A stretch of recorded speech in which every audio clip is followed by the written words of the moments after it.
What's up guys, welcome to a new video. Hope everybody's doing great. So today I would like to share with you, after the series of videos of my past races, how I'm going to build this year to hopefully get some better performances. And this is going to be both training and some upgrades. Today we are talking about an upgrade, a major upgrade. Something that a lot of people always told me that I should have done before. Oh, you need to get a tri-bike, you need to get a tri-bike. I'm super excited to share with you that I finally found and built up my tri-bike for this season, and I would like to show you why I made some choices. Okay, so I'm super stoked to present to you my tri-bike for this season. It is an Argon18 E117 with a Deda SL45 wheelset, Sram Etap Electronic group set, full Deda handlebar, absolute black chainrings, and the Bryton bike computer. I am so stoked on this upgrade. I had been looking for a bike like this for a long time, and let me share with you why I made some of these choices. So starting off, why a tri-bike? A tri-bike is stiffer, it has a different position, it is optimized for aerodynamics and for performance on long distances, 5-6 hours, flat, steady watts. I went for some test rides and I can say that it is absolutely this way. It is completely different from the Propel, even though I thought the difference would be less. What does the ideal tri-bike look like for me? What I was looking for was a bike that would be fun to ride, and I was looking for something that was optimized for really long distance solo missions, but that could at the same time give the maximum freedom of terrain, so both on the flat and on climbs. In the future I would like to do some races with a lot of elevation, so I was looking for a bike that could second that option. So a tri-bike to me means speed, performance, but also freedom and being comfortable, being fun to ride. One thing I was absolutely looking for was that magnetic pull. I wanted a bike that would get me stoked to ride it and not be like, oh, I'm taking a tri-bike today, I can only go on the flat.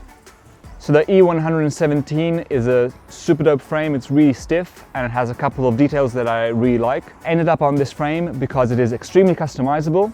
You can customize the fit exactly your specifications, both in the saddle and especially on the handlebars and the stack height.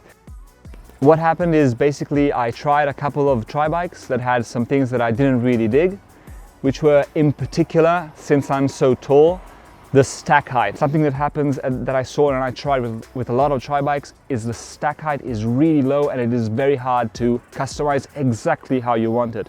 There are many frames that have this, but the customizable stack height is combined with Aero brakes. This is very hard to find. All BMCs or Canyons have the front caliper brakes, and I was absolutely not looking for disc brakes for obvious weight reasons. The second big upgrade that I've been wanting to make forever is the electronic group set, Sram Etap, and this is a game changer. It is an absolutely must-have upgrade. I really wanted to do it before, but the circumstances ended up like this.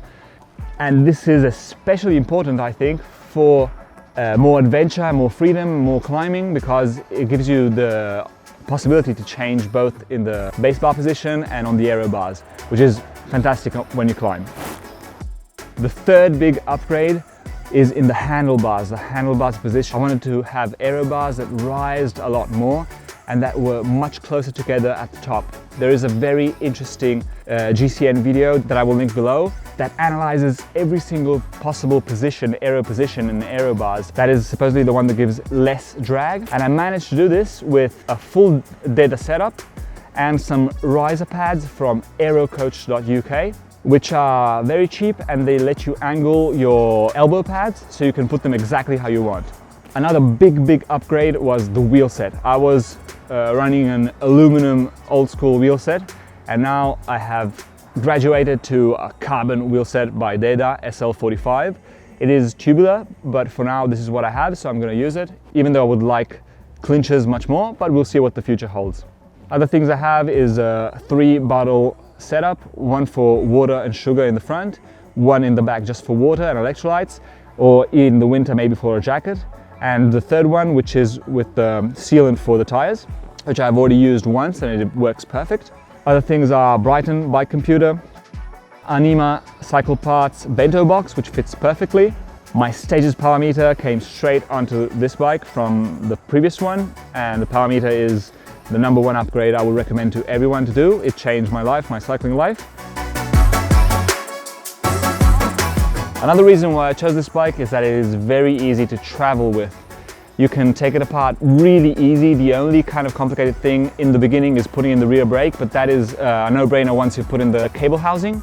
And it is so easy to disassemble and reassemble, and that is a game changer for traveling.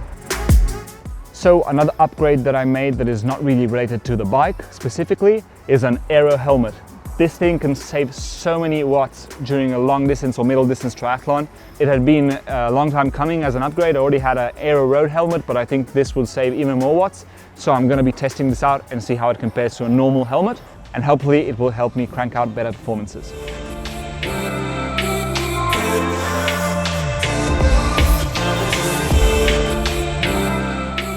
So I hope you liked the bike. I really look forward to riding it a lot more. I hope you liked the video. If you found some value in it, it would be awesome if you left a like, comment, subscribe, whatever you feel like it. It helps tremendously with the growth of the channel and keeping me motivated to make these videos. And yeah, catch you in the next one. Thanks for watching.